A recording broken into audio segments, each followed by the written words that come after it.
Hello ಹಾಲ್ ಇವತ್ತಿನ ವಿಡಿಯೋಲಿ ಇನ್ಸ್ಟೆಂಟಾಗಿ onion pakoda ಯಾವ ರೀತಿ ಮಾಡೋದನ್ನೋದನ್ನು ನೋಡೋಣ. ನಾನಿಲ್ಲಿ ಸಿಂಪಲ್ ಇಂಗ್ರೀಡಿಯೆಂಟ್ಸ್ನ ಯೂಸ್ ಮಾಡಿ ಆನಿಯನ್ ಪಕೋಡನ ಮಾಡಿದ್ದೀನಿ. ಮೊದಲಿಗೆ ಒಂದು ಬಟ್ಲಿಗೆ ನಾನಿಲ್ಲಿ 3 ದೊಡ್ಡ ಆನಿಯನ್ನ ಉದ್ದುದ್ದಾಗಿ ಕಟ್ ಮಾಡಿ ಆ್ಯಡ್ ಮಾಡ್ಕೊಂಡಿದ್ದೀನಿ. ನಂತರ ಆನಿಯನ್ನ ನಾವು ಈ ರೀತಿಯಾಗಿ ಬಿಡಿಸ್ಕೊಬೇಕು, ಆಗಲೇ ಪಕೋಡ ನೀಟಾಗಿ ಬರುತ್ತೆ. ಅದಾದ ನಂತರ ನಾನಿಲ್ಲಿ ಕಟ್ ಮಾಡ್ಕೊಂಡಂಥ ಒಂದು 5ರಿಂದ 7 ಗ್ರೀನ್ ಚಿಲ್ಲೀಸ್ನ ಕೂಡ ಆ್ಯಡ್ ಮಾಡ್ಕೊತಾ ಇದ್ದೀನಿ. ನಂತರ ನಾನು ಸ್ವಲ್ಪ ಕಟ್ ಮಾಡಿದಂಥ ಕರಿಬೇವು ಎಲೆಗಳನ್ನು ಕೂಡ ನಾನಿಲ್ಲಿ ಆ್ಯಡ್ ಮಾಡ್ತಾ ಇದ್ದೀನಿ. ಇದು ಕೂಡ ಅಷ್ಟೇ ಒಳ್ಳೆಯ ಫ್ಲೇವರ್ನ ಮತ್ತು ಟೇಸ್ಟನ್ನು ಪಕೋಡಕ್ಕೆ ಕೊಡುತ್ತೆ. ನಂತರ ಸ್ವಲ್ಪ ಕೊತ್ತಂಬರಿ ಸೊಪ್ಪನ್ನು ಕೂಡ ನಾನು ನೈಸಾಗಿ ಚಾಪ್ ಮಾಡಿ ಆ್ಯಡ್ ಮಾಡ್ಕೊತಾ ಇದ್ದೀನಿ.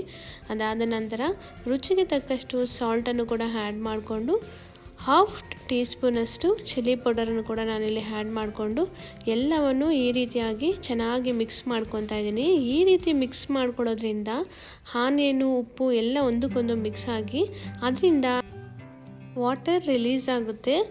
ಅದರಲ್ಲೇ ನಾವು ಚೆನ್ನಾಗಿ ಮಿಕ್ಸ್ ಮಾಡ್ಕೊಬೇಕು. ಈಗ ನಾನು 1 ಕಪ್ಪಷ್ಟು ಕಡಲೆ ಹಿಟ್ಟನ್ನು ಕೂಡ ನಾನು ಆ್ಯಡ್ ಮಾಡ್ಕೊತಾ ಇದ್ದೀನಿ. ಅದಾದ ನಂತರ ನಾನಿಲ್ಲಿ 2 ಟೀ ಸ್ಪೂನಷ್ಟು ನಾನು ಕಾರ್ನ್ಫ್ಲೋರ್ನ ಆ್ಯಡ್ ಮಾಡ್ಕೊತಾ ಇದ್ದೀನಿ. ನೀವು ಬೇಕಾದರೆ 2 ಟೀ ಸ್ಪೂನಷ್ಟು ರೈಸ್ ಫ್ಲೋರ್ನ ಕೂಡ ಆ್ಯಡ್ ಮಾಡ್ಕೊಬೋದು. ಈಗ ನೋಡಿ, ನಾನು ಯಾವುದೇ ರೀತಿ ಎಕ್ಸ್ಟ್ರಾ ವಾಟರ್ನ ಆ್ಯಡ್ ಮಾಡ್ತಾ ಇಲ್ಲ. ಆನಿಯನಲ್ಲಿ ಏನು ನೀರು ಬಿಟ್ಟುಕೊಂಡಿತ್ತೋ ಅದರಲ್ಲೇ ನಾನು ಚೆನ್ನಾಗಿ ಅದನ್ನೇ ಮಿಕ್ಸ್ ಮಾಡಿ ಈ ರೀತಿಯಾಗಿ ಗಟ್ಟಿಯಾಗಿ ಮಿಕ್ಸ್ ಮಾಡಿ ಇಟ್ಟಿದ್ದೀನಿ.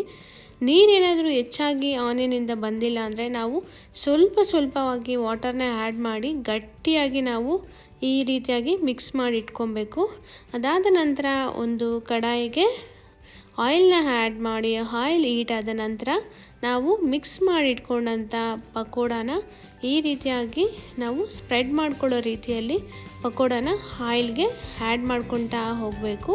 ಆ ರೀತಿ ಸ್ಪ್ರೆಡ್ ಮಾಡ್ಕೊಳ್ಳೋ ರೀತಿಯಲ್ಲಿ ಹಾಕಿದ್ರೇ ಪಕೋಡ ಒಳ್ಳೆ ಶೇಪಲ್ಲೂ ಬರುತ್ತೆ ಮತ್ತು ಗರಿಯಾಗಿ ಎಲ್ಲ ಕಡೆಯೂ ಚೆನ್ನಾಗಿ ಫ್ರೈ ಆಗುತ್ತೆ.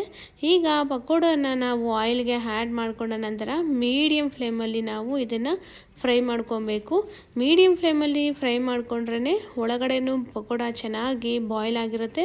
ಅದೇ ರೀತಿಯಲ್ಲಿ ಎಲ್ಲ ಕಡೆಯೂ ಚೆನ್ನಾಗಿ ಫ್ರೈ ಕೂಡ ಆಗುತ್ತೆ. ಒಂದು ಸಲ ಪಕೋಡ ಸ್ವಲ್ಪ ಕಲರ್ ಟರ್ನ್ ಆದ ನಂತರ ನಾವು ನಿಧಾನಕ್ಕೆ ಈ ರೀತಿಯಾಗಿ ಕಲಿಸ್ಕೊಳ್ಬೇಕು.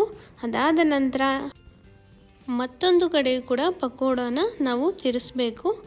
ಆಗ ಇನ್ನೊಂದು ಕಡೆ ಕೂಡ ಪಕೋಡ ಚೆನ್ನಾಗಿ ಕ್ರಿಸ್ಪಿಯಾಗಿ ಫ್ರೈ ಆಗುತ್ತೆ.